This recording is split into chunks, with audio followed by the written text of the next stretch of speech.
ada pertanyaan dari brosur? Ada beberapa pertanyaan dari brosur. Yang pertama pada halaman 4 tentang saksi dalam pernikahan.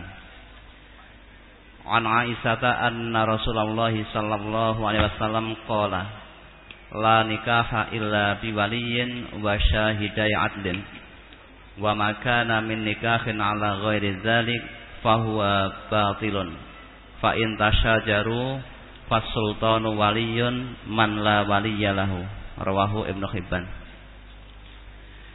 Dari Aisyah bahwasanya Rasulullah sallallahu alaihi wasallam bersabda, tidak ada nikah melainkan dengan wali dan 2 orang saksi yang adil. Dan pernikahan yang tidak seperti itu, pernikahan itu batal.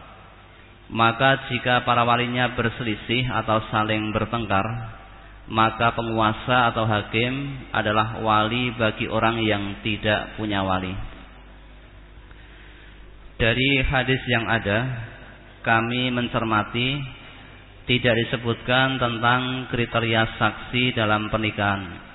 Sedangkan pada umumnya di daerah kami, saksi dalam pernikahan adalah laki-laki. Namun dalam hadis halaman 4 tersebut diambil pengertian khususnya nomor 4 disebutkan, yaitu ada saksi yang adil, yakni 2 orang laki-laki atau 1 orang laki-laki dan 2 wanita. Pertanyaan mohon dijelaskan tentang 1. Kriteria saksi yang adil dan 2 wanita. 2. Apakah boleh saksi pernikahan 2 orang wanita? 3. Siapa saja yang boleh jadi saksi, Ustaz? Jadi saksi itu kalau seorang laki-laki itu perbandingannya 2 orang. Maka kalau saksi laki-laki semua cukup 2 orang. Tapi kalau hanya punya saksi laki-laki 1, yang 1 perempuan harus 2. Jadi persaksian 2 orang laki-laki, 2 orang perempuan sama dengan 1 orang laki-laki. Nah, itulah dalam hadis lain diterangkan wanita itu kurang akalnya. Jadi dijelaskan bagaimana maksud kurang akalnya. Mengatakan bukankah persaksian seorang laki-laki sama dengan 2 orang wanita? Jadi saksi wanita itu boleh, tapi minimum 2 orang saksi, laki-lakinya 1. Boleh. Saksi yang adil itu maksudnya saksi yang mengetahui, ya. Jadi saksi yang menempatkan sesuatu pada, karena adil itu apa tahu? Wada'u syai'in fi makalihi. Menempatkan sesuatu pada yang semestinya. Jadi misalnya ditanya, saksi tahu apakah pengantin laki-laki itu Dudo atau Joko, ya saksinya harus menjelaskan apa adanya. Kalau memang Joko ya katakan Joko, kalau Dudo ya katakan Dudo. Itu kan? Nah, kalau Dudo mesti secara resmi dimintai surat cerai kalau Dudo, ya dah. Tapi ada yang pernikahannya tidak lewat pemerintahan, hanya lewat apa? Istilah yang disebut nikah siri itu enggak punya surat cerai, atau dalam catatan pemerintah itu masih dianggap Joko karena belum punya. Lah, kalau saksi tahu, ya menjadi saksi tadi harus katakan apa adanya. Ya ini memang sudah punya istri ini, memang nikahnya tidak lewat pemerintahan, maka tidak punya surat nikah. Ya. Jadi cerai, kalau sudah cerai juga dikatakan karena tidak lewat pemerintahan, cerainya pun juga tidak lewat pemerintahan. Jadi nikahnya siri, cerainya pun juga ya cukup diucapkan dengan cerai itu tidak ada bukti surat otentik dari pemerintah, tidak ada. Maka saksi adil itu maksudnya saksi yang menerangkan apa adanya. Ya. Jadi kalau saksi sebetulnya ini sudah punya anak, sudah punya pernah nikah, dikatakan belum, nah itu saksinya jadi saksi palsu. Saksi palsu itu berat. Hukumannya, dosanya sama dengan berbuat syirik kan. Jadi tidak dibenarkan saksi palsu itu. Kalau saksi maka yang adil, katakan apa adanya. Apalagi tadi apa boleh saksinya semuanya wanita itu? Ya, kalau diterangkan di situ saksi kalau memang tidak ada laki-laki, ya boleh semua wanita. Tapi kalau wanita harus 4 orang. Masa dunya ora enek wong lanang. Ya dah. Apalagi kemudian tadi siapa saja yang boleh jadi saksi? Udah diterangkan itu, siapa aja boleh jadi saksi. Ya. Asal saksi itu mengetahui yang mengetahui betul, boleh. Yang kecuali kalau keluarga itu nggak boleh jadi saksi. Biasanya keluarga itu kurang adil, nutup-nutupi biasanya. Apalagi pada waktu saya menikah disaksikan banyak orang, yakni tamu undangan. Namun pada waktu itu saksi pernikahan yang dicatat oleh pencatat nikah, yakni penghulu nikah, satu saksinya beragama Kristen, yang satu Islam. Hal ini karena dulu belum tahu bagaimana pernikahan yang demikian itu sah apa tidak, Ustaz. Masa naibnya ya ora ngerti. Ya. Naib masa enggak tahu. Mungkin kamu tidak tahu, tapi naibnya mestinya tahu. Kan waktu mau jadi saksi ditanya dulu agamamu apa, mesti gitu. Kalau sampai naib enggak tahu ya ceroboh naibnya itu. Mestinya ditanya dulu agamamu, karena saksi itu harus orang Islam. Tidak boleh orang Kristen jadi saksi pernikahan Islam, nggak boleh. Apa bisa adil dia? Nah maka itu mestinya naib itu ketika mau nikah ditanyakan walinya mana? Oh ini walinya. Nah terus ini saksinya, mesti ditanya agamanya apa. Kalau agamanya tidak Islam nggak boleh, naibnya mesti tidak mau harusnya. Ya. Apalagi?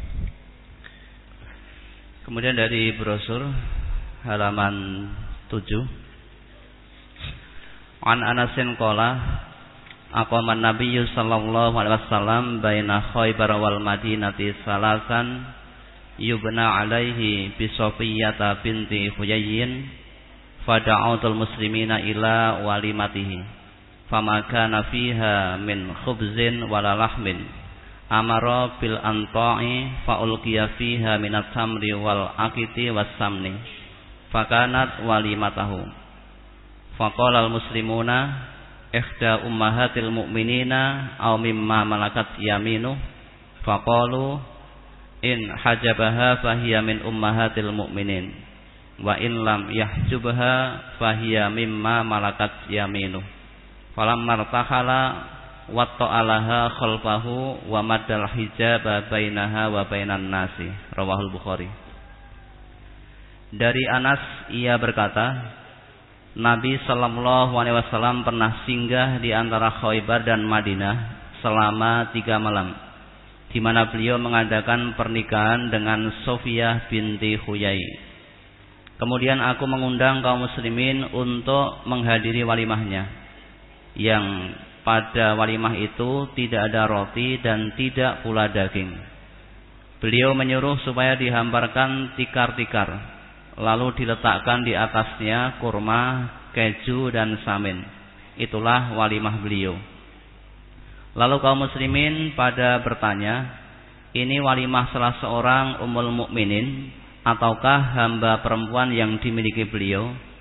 Lalu mereka menjawab, jika Nabi sallallahu alaihi wasallam menutupinya, maka ia adalah seorang ummul mukminin. Dan jika beliau tidak menutupinya, maka ia adalah hamba yang beliau miliki. Kemudian tatkala Nabi sallallahu alaihi wasallam akan berangkat meneruskan perjalanan, beliau lalu menaikkannya di belakang beliau, lalu menarik tabir untuk menutupi antara Sofiyah dengan orang banyak.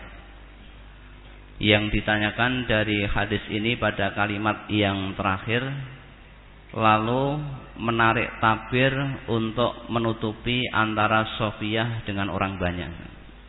Mohon dijelaskan. Silakan, Jika Nabi SAW menutupinya, maka ia adalah seorang ummul mukminin. Dan jika beliau tidak menutupinya, maka ia adalah hamba sahaya yang beliau miliki. Nah, kemudian tatkala Nabi SAW dalam berangkat meneruskan perjalanan, beliau lalu menaikkannya di belakang beliau. Jadi naik unta di belakangnya. Nabi lalu menarik tabir untuk menutupi antara Sofiyah dengan orang banyak. Paham nggak ini? Jadi Sofiyah ini seorang hamba sahaya, kemudian dinikahi oleh Nabi. Maka ketika mengadakan walimah, sahabat bertanya, ini walimahan Ummahatul Mukminin atau walimahnya hamba sahaya? Nah, terus sahabat, lihat aja nanti kalau perjalanan nanti ternyata Nabi menutupi dari orang banyak, karena istri Nabi kan tidak boleh diperlihatkan orang banyak. Nah, maka ditutupi berarti dia Ummahatul Mukminin. Jadi kalau ditutupi, ia adalah hamba sahaya. Kalau tidak ditutupi, hamba sahaya yang dimiliki oleh Nabi. Tetapi kalau menutupi, maka dia seorang ummul mukminin. Jadi istri Nabi berarti ibunya orang-orang mukmin. Nah, ternyata waktu perjalanan Nabi menutupinya. Di belakang Nabi menutupi dengan ditutup dengan tabir supaya tidak dilihat orang banyak. Oh, berarti ini ummul mukminin, bukan hamba sahaya. Nah, kalau hamba sahaya tidak perlu ditutupi. Hamba sahaya yang dimiliki oleh Nabi tidak perlu ditutupi dalam tabir tadi. Nah, ini ternyata ditutupi. Oh, berarti tadi walimah tadi walimahan pernikahan ummul mukminin dengan Nabi. Nabi karena nikah dengan Sofiyah tadi, Sofiyah menjadi ummul mukminin, ibunya orang-orang mukmin. Walimahan yang jelek itu yang diundang orang-orang yang perutnya kenyang dan meninggalkan orang-orang yang perutnya lapar. Jadi kalau walimah yang baik itu diutamakan, yang diundang orang-orang yang lapar. Ini acara makan.